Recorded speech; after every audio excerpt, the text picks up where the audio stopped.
But I retired from that 10 years ago and been active in Springfield on a local bank board, which I've enjoyed.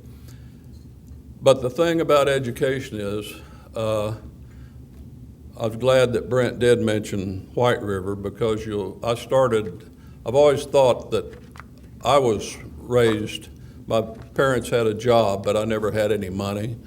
I didn't have a car till I was 21 and in the Army. Worked all the time getting through school. Back then, like I say, the costs weren't great. We didn't have credit cards. I think was a great advantage, because when we were broke, we were broke. But when kids today, when you students are broke today, you owe a lot on credit cards, and there's a big difference.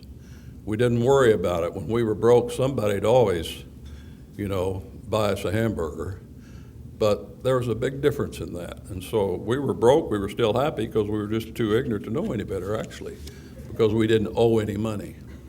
And debt was what got you. So today, students have it so much more difficult than we had it. We talk about the good old days and how we really worked, but I would hate to be a student today almost, because of the pressures that you have and the costs and the expense to go to college. But it's a great experience, and it's the only thing. This is why I started. You see, the White River Valley Foundation, I think, had what, Brent, 15 or 20 students on scholarship now. Well, we started that several years ago by the original Roundup. People have heard now of Roundup. We just started giving people the opportunity to round up a bill. Like if your bill was $11.70, we'd round it up to $12. If it was $11.30, we'd round it down to $11. And it averaged out, so each member of White River through the utility company would pay about $7.50 a year. That's what that would cost. And people told me it never worked, because there's only one thing worse than raising tuition to college, and that's raising an electric bill. You can go from being a good manager to a bad manager overnight with a rate increase. Well, people said this would never work. They said it wouldn't work. Particularly from, I served one of the most affluent counties income-wise in the state of Missouri, being Taney County. I also served the poorest county in the state of Missouri, which was Ozark County. So we had a very low income area where people said that wouldn't work. The college level of people in a lot of the constituency that I had was not high, and they said they won't do it. They'll get mad at you, and they'll get you for sure. I gave people the opportunity. I didn't give them the opportunity to sign up. I gave them the opportunity to get off of it. And we had 82% the first year, have raised over $2 million, and for scholarships, it's been over $1 million for scholarships, because we wrote in the bylaws that 20% of it had to go to scholarships, because I felt, being I'm a native hillbilly, that a lot of people in our particular environment, in our area, did not have the ability to go to school.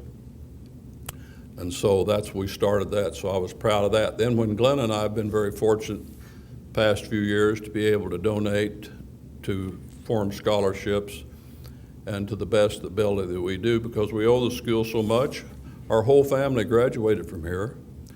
Our daughter's an education major. We think our kids are going to be different. She was an education major, my son's a business major, so that's what we did. Our daughter-in-law graduated from here. So my son wouldn't have met her. The only outcast we have in the family is my son-in-law, and he graduated from Missouri, so law school.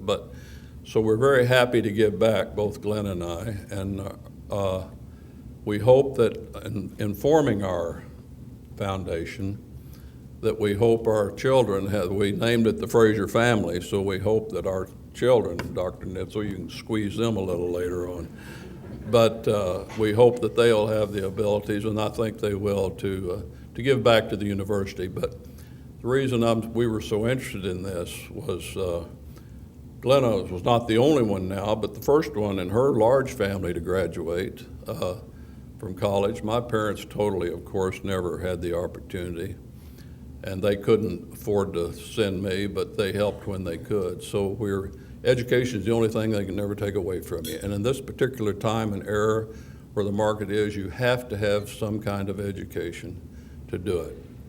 and we're just happy to help. And speaking for the rest of the donors, I'm sure they're happy to help too. You've got some great people here that work with the university. And this university doesn't come from a terrific financial base of donors over the years, but it's getting a lot better because we're turning out good students who have become extremely successful, and they're starting to give back. And so thank you for the opportunity to be here and the opportunity to scholarship. It's nice to meet the people that are going on your scholarships too. I will say that for the rest of the donors. So thank you very much.